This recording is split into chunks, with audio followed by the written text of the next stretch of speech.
Life ઇન્સ્યોરન્સના agent તમને સમજાવવા આવે ત્યારે કહે કે તમારે દર વર્ષે 1 લાખ રૂપિયાનું પ્રીમિયમ ભરવાનું, 40 વર્ષ સુધી તમારે ભરવાનું. તમારું અચાનક મૃત્યુ થાય તો તમારી પત્નીને 1 કરોડ રૂપિયા મળે, અને જો તમને કંઈ ન થાય તો 70 વર્ષની ઉંમરે તમને 75 લાખ રૂપિયા મળે.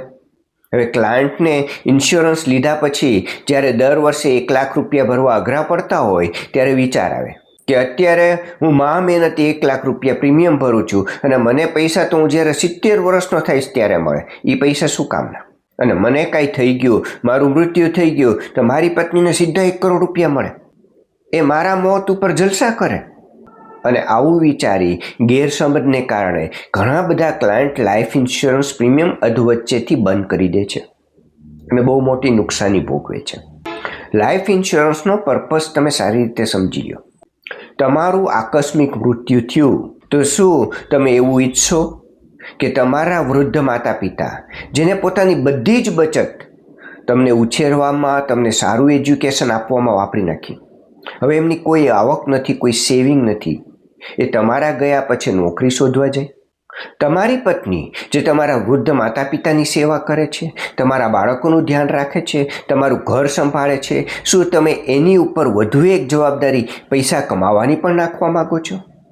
તમારા નાના નાના સંતાનો જે 10-12 વર્ષના છે, પોતાનું એજ્યુકેશન છોડી કોઈ જગ્યાએ નાની મોટી નોકરીએ લાગી જાય, ઘર ખર્ચ કાઢવામાં તમારી પત્નીને મદદરૂપ થાય એવું ઈચ્છો છો? શું રહેશે એમનું ભવિષ્ય જો એમને પૂરું એજ્યુકેશન સારું નહીં લીધું હોય તો? તમે 2-4 દિવસ માટે બહારગામ જાઓ છો તો પણ ઘરે 25-50 હજાર રૂપિયા મૂકીને જાઓ છો. શું એ 25-50 હજાર રૂપિયા તમારી પત્ની જલસા કરવા માટે વાપરે છે? શું એના માટે મોંઘી સાડીઓ લઈને આવશે? એ પણ ઘરની પરિવારની જવાબદારી સમજે છે. આ પૈસા શેના માટે છે અને શું એનો ઉપયોગ છે? તો જો તમે 2-4 દિવસ માટે પણ આવી રીતે પૈસાની વ્યવસ્થા કરતા હો તો તમે અચાનક જ આકસ્મિક રીતે પાછા ન જ ભર્યા તો તમારી પરિવારની વ્યવસ્થા કરવી એ તમારી જવાબદારી છે. અને આ પર્પઝથી લાઈફ ઇન્સ્યોરન્સ લેવાય છે. લાઈફ ઇન્સ્યોરન્સ એ ખર્ચ છે, એ આવકનું સાધન નથી. તમે જે ઘરમાં પૈસા આપો છો, તમારી ગેરહાજરીમાં જ દર મહિને એટલા જ રૂપિયા તમારા પરિવારને મળતા રહે એવું આયોજન કરવું, એટલા રૂપિયાનો ઇન્સ્યોરન્સ લેવો, એ લાઈફ ઇન્સ્યોરન્સનો પર્પઝ છે. જેથી ન તો તમારા વૃદ્ધ માતા પિતાએ મોટી ઉંમરે નોકરી કામ કરવા જવું પડે, ન તમારે પત્નીની માથે એ જવાબદારી આવી જાય, ન તમારા બાળકોએ પોતાનું એજ્યુકેશન છોડી અને ક્યાંક કામ ધંધે લાગવું પડે. જ્યારે બાળકો પોતાનું એજ્યુકેશન અધવચ્ચેથી છોડી દે છે તો એમનું ભવિષ્ય બગડી જાય છે. જો એ સારું એજ્યુકેશન લીધું હોત તો એના ભવિષ્યમાં એને વધારે આવક થઈ હોત. તો લાઈફ ઇન્સ્યોરન્સ કોનો લેવો જોઈએ એ પહેલાં તમે સારી રીતે સમજી લો. લાઈફ ઇન્સ્યોરન્સ એ વ્યક્તિનો લેવો જોઈએ જે ઘરમાં ફાઇનાન્શિયલી કોન્ટ્રીબ્યુટ કરે છે. એમના જવાથી ફાઇનાન્શિયલ ક્રાઇસિસ ઊભા થશે, એમનો લાઈફ ઇન્સ્યોરન્સ લેવો જોઈએ. અને એટલો જ લેવો જોઈએ જેટલી એની ઘરમાં આવક થઈ રહી છે એ આવક રિપ્લેસ થઈ શકે ઇન્સ્યોરન્સના પૈસાથી. એ રીતે લાઈફ ઇન્સ્યોરન્સનું આયોજન કરવું જોઈએ. હવે અલગ અલગ આપણે કેસ સમજીએ. તમારા ઘરમાં 10-12 વર્ષના સંતાનો હોય તો શું એમનો લાઈફ ઇન્સ્યોરન્સ લેવો જોઈએ? બિલકુલ ન લેવો જોઈએ, કારણ કે એમનું કોઈ ફાઇનાન્શિયલ કોન્ટ્રીબ્યુશન હોતું નથી. એના માટે બિનજરૂરી લાઈફ ઇન્સ્યોરન્સનો ખર્ચ ન કરવો જોઈએ. અને એમના મૃત્યુથી મળેલા પૈસા એ તમે સ્વીકારી શકશો? લાઈફ ઇન્સ્યોરન્સ એ આવક માટેનું સાધન નથી. કેસ બીજો, તમારો 22 વર્ષનો સન છે, હજી કમાતો નથી થયો, એ કોઈ ફાઇનાન્શિયલ રીતે કોન્ટ્રીબ્યુટ નથી કર્યો, તો શું એનો ઇન્સ્યોરન્સ લેવો જોઈએ? જો તમે એના ઉછેર માટે, તમે એના એજ્યુકેશન માટે તમારું બધું જ સેવિંગ વાપરી નાખ્યું હોય અને તમારો ઘર ખર્ચ ભવિષ્યમાં તમે અપેક્ષા રાખતા હો કે એની આવકમાંથી નીકળશે, તમારું વૃદ્ધ અવસ્થામાં એ જ સહારો છે, તો એનો ઇન્સ્યોરન્સ લેવો જોઈએ. કારણ કે એ ફ્યુચર આવક ઊભી થવાની છે એમાંથી.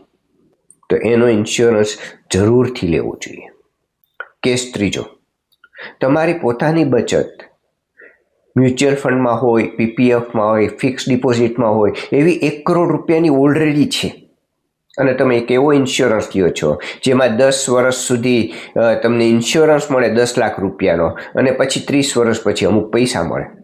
ઇન્સ્યોરન્સ વિથ ઇન્વેસ્ટમેન્ટની પ્રોડક્ટ તમે ખરીદો છો, તો આ એક ભૂલ છે.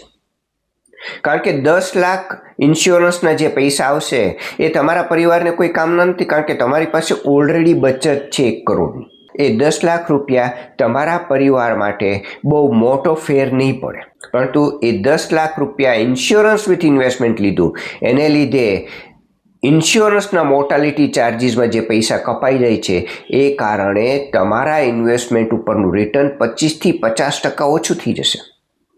તો જ્યારે પણ ઇન્સ્યોરન્સ લ્યો ત્યારે પહેલાં એ નક્કી કરો કે આ ઇન્સ્યોરન્સ પ્રોડક્ટ લેવાનો મુખ્ય ઉદ્દેશ શું છે. શું ઇન્સ્યોરન્સ મુખ્ય ઉદ્દેશ છે તો ઇન્સ્યોરન્સ એટલા પ્રમાણમાં લ્યો જેટલો તમને ફાઇનાન્શિયલ લોસ થવાનો છે.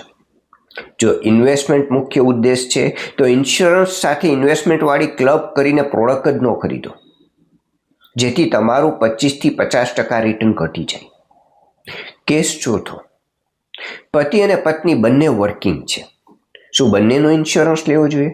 બિલકુલ બંનેનો લેવો જોઈએ, કારણ કે બંનેની આવક છે એ ઘર ખર્ચમાં કોઈને કોઈ રીતે વપરાય છે. તમારું જીવન સ્ટાન્ડર્ડ બદલાય છે.